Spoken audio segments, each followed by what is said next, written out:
trying to cultivate with mindfulness is really being with the moment as it unfolds, which is very different than how we navigate our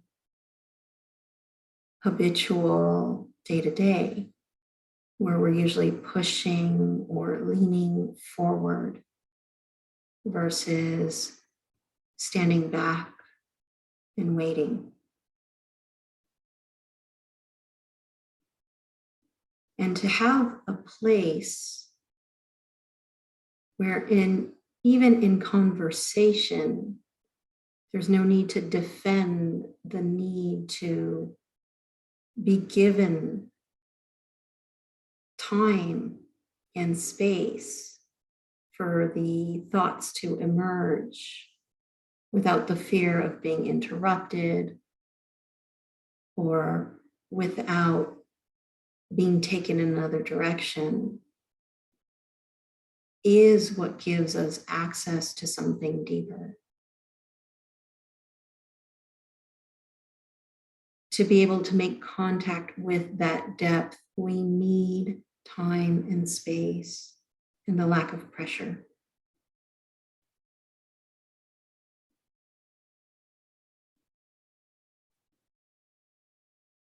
The letting go of this needs to go in any particular way. The true meeting of not knowing what's going to happen next and staying curious versus determining what's going to happen next because the not knowing feels uncomfortable. And that the choice is coming from the body of wisdom that is available when we are fully online. And it's very difficult to be fully online when we're still digesting what just happened the moment before. And this is why the slowing down, the pausing, the waiting, and the interest of what can emerge.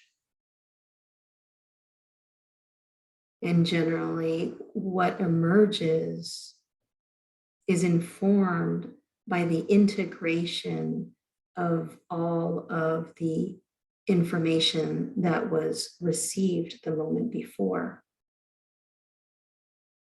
So when we bypass that by doing things quickly, we're not showing up in the fullness of how we can be.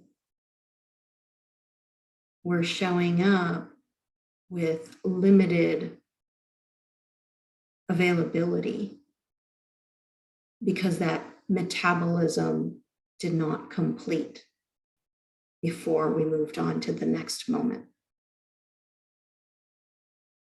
And what happens as a result of that is that the body is in this perpetual state of catch-up. It's taking in more information without having fully digested what just happened. And after a period of time, it becomes overwhelmed. And in this overwhelm of undigested material, it starts to lapse into a stress response. And this can be very subtle.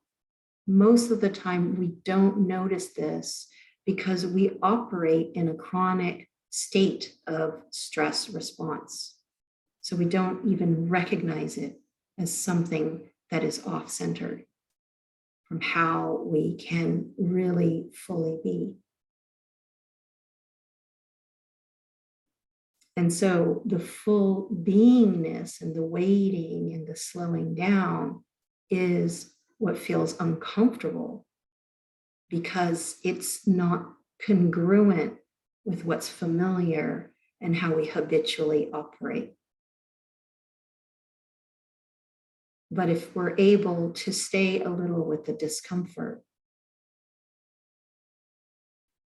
the body rewards us with the state of connection. And the connection is the body coming back to homeostasis. As it returns to homeostasis, once again, the fullness of our awareness starts to open again.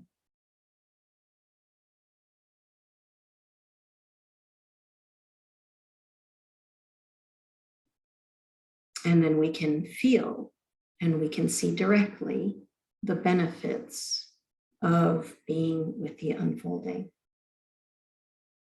But we have to stay there long enough to have the capacity to even notice.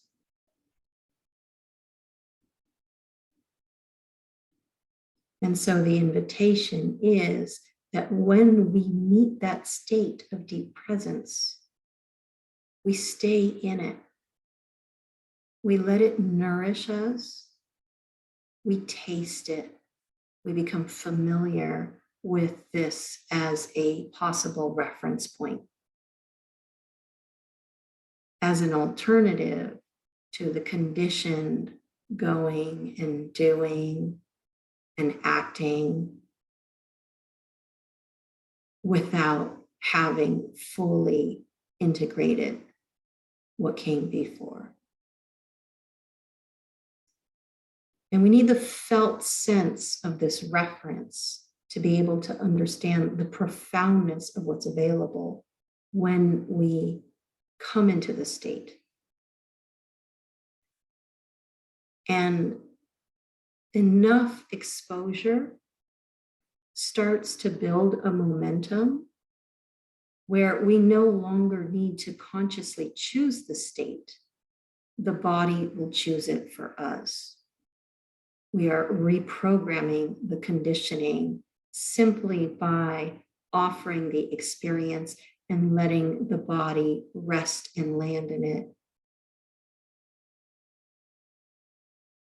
And the conscious mind to also taste the benefits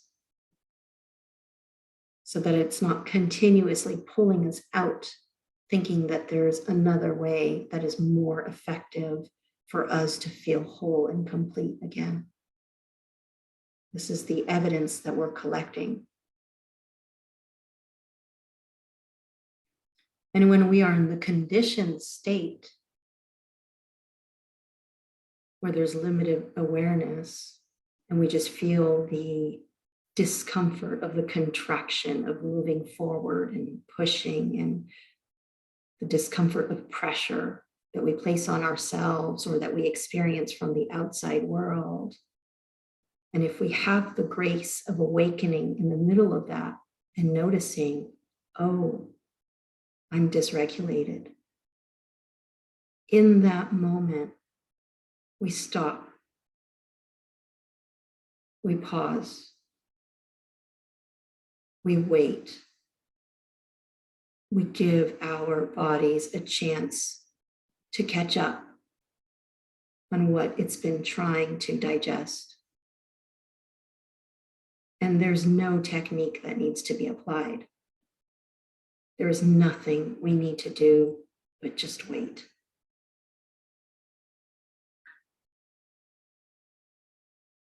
Meditation is just giving time and space for our experiences to be digested.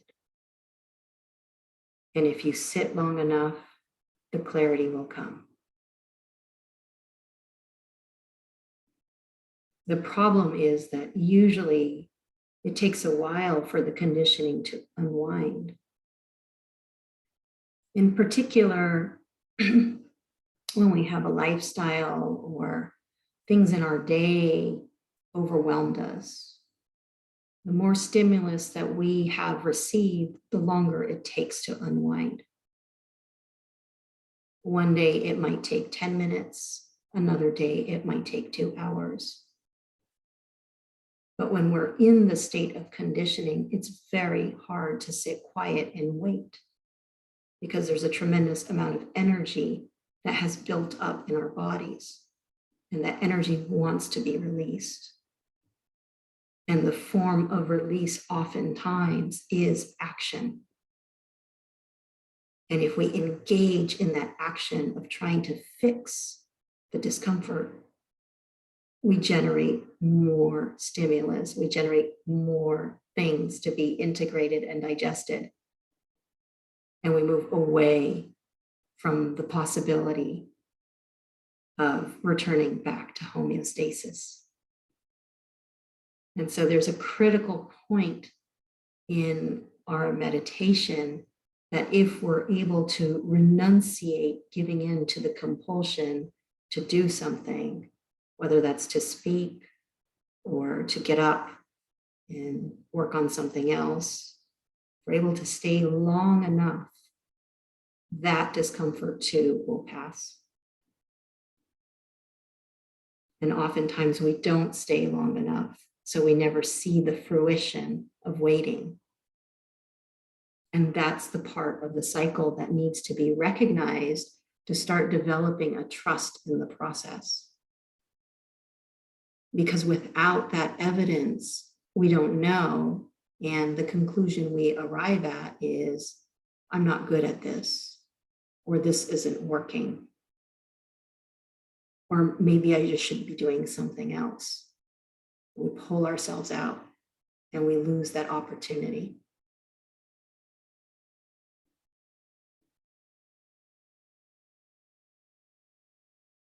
So the ultimate question then is, well, when is it skillful? When should I listen to the voice that wants to do something else? If it is about permissiveness, if it is about following my way, how do I know in that moment what is compulsion and what is wise action?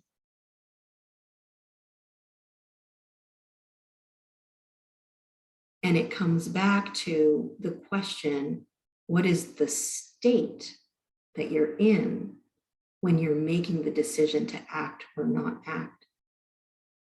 Is it a state of dysregulation where you have limited awareness of what's actually happening? Or is it a state of connection and presence where the discomfort is real and it's persistent and it does require action?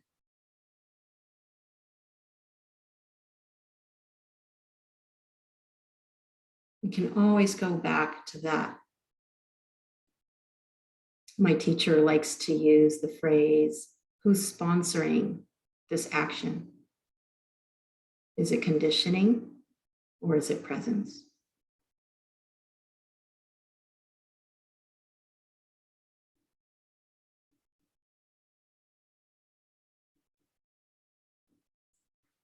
I can give a very solid example where just an hour ago, I was very dysregulated. Had a lot of things going on. None of them worked out how I needed them to.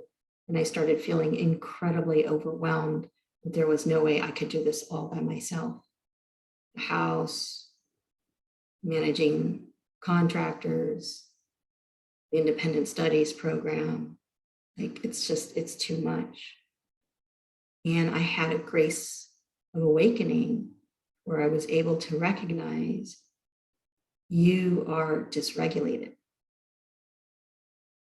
And of course, in the state of dysregulation comes out, how can I be efficient? What are all the things I need to do? Let me prioritize them. Let's start doing them as fast as possible. Let's maximize every moment that there is so that if I get all of that done, then I can relax. That's the conditioning. That's the belief. However, what I chose to do instead was to not do anything. I recognized dysregulation is sponsoring the decision what can I do to return back to presence? And so I said, well, for 1 hour, you're going to do nothing but go on the deck where it's open. You're going to look at all the trees, and you're just going to walk slowly to discharge some of that energy and let yourself enjoy that movement.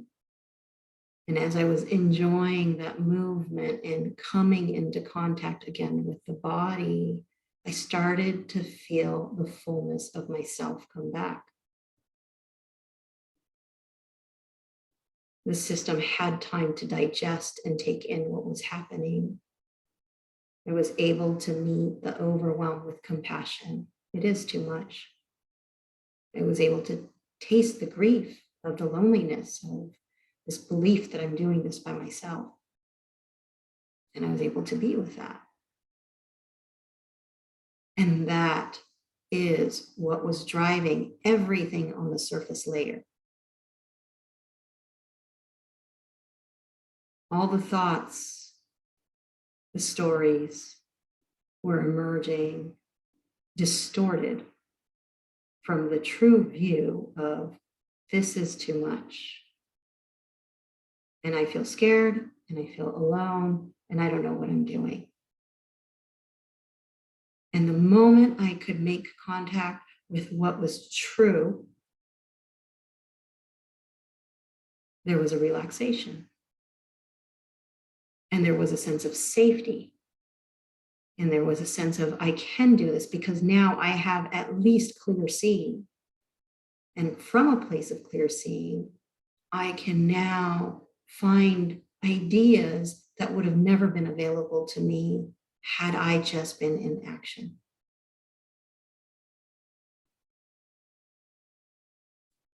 So the conditioning can actually serve also as a teacher because we learn through contrast. We have to get off the path to realize where the path is. And so that too serves. That it is by becoming dysregulated that I am informed about what is the skillful way in which is not.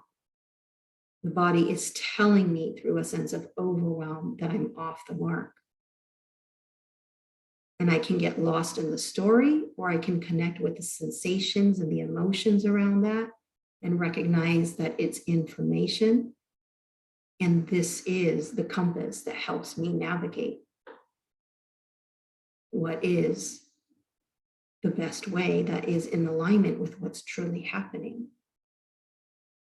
And the safety is not coming from receiving help from the outside to navigate the overwhelm of what I'm going through. The safety comes from having a grace of presence and landing and making contact with what's underneath.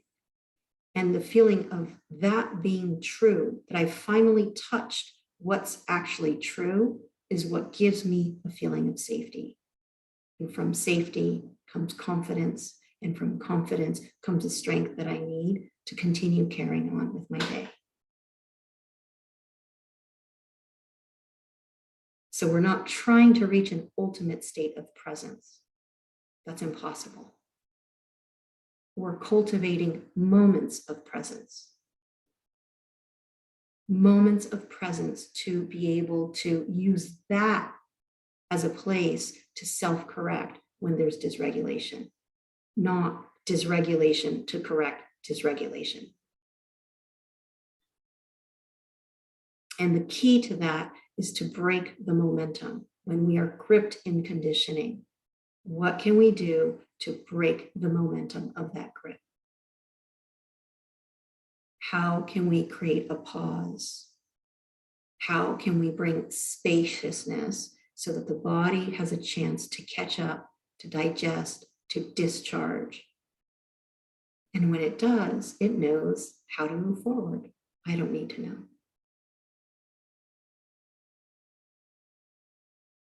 And the fact that I don't need to know takes away the overwhelm. because the overwhelm comes from this idea or this belief that I'm supposed to know and I have to figure it out. And that's too much.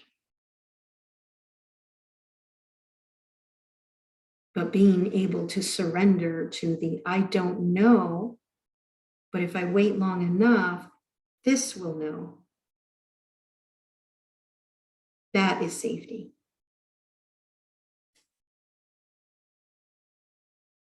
That my responsibility is only to recognize when I'm in dysregulation, when I'm given a grace of presence to recognize it.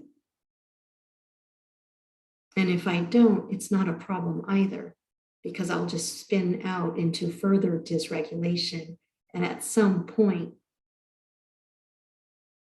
I'll reach threshold of not being able to do it anymore. So that recognition will come regardless. It's just a matter of, will it come sooner or will it come after a lot of suffering?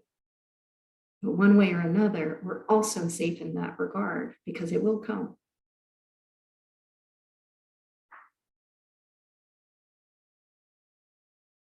And the more that we start bringing the intention to want to experience presence and to want to recognize conditioning and to want to be able to surrender to our helplessness, the overwhelm of being with uncertainty, it is that intention that will bring us back every time. Not something we do, not a technique we apply. It's just the yearning. The yearning is to want to be safe. The yearning is to have clear seeing. The yearning is to live in alignment. The yearning is to find my own way. And that's enough.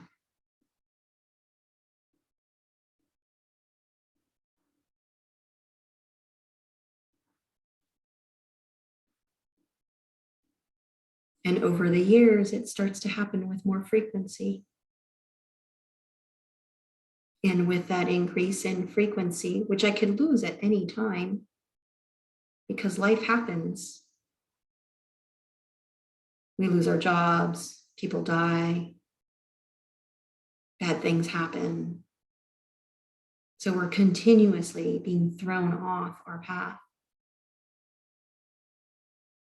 But the time that it takes to recognize what's happening and to find the path back does start to increase with frequency over time.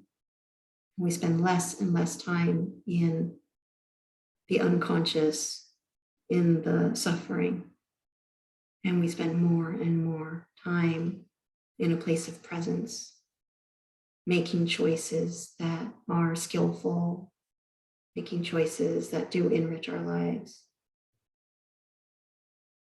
But it takes time. And the way we operate is we think that things need to happen quickly. That's our belief system that we have, the culture we live in. And things takes time, especially if we're talking about something that's organismic. When you think about evolution, we're talking about in the millions and billions of years.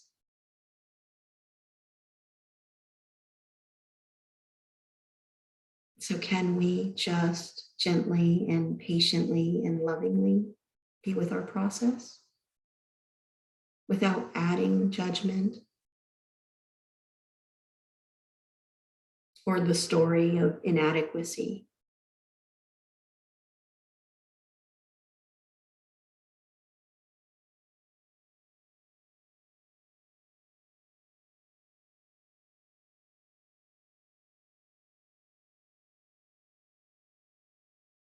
And when we can do so for ourselves, we start to be able to do so for others. That what we're wanting from others has a different perspective because we have the view that everyone is on their own path and everyone is taking their own time to discover their way. We start to be conscientious of our impact and really noticing how giving another space and time to land, to digest what's happening, to, without pressure on their own, reach whatever it is that they need to reach to feel their own sense of safety. That if we offer that to them, they will come and connect with us when they have access and availability to themselves. And so there's less of a need for others to be in a particular way for us to feel safe. We take responsibility for our own safety.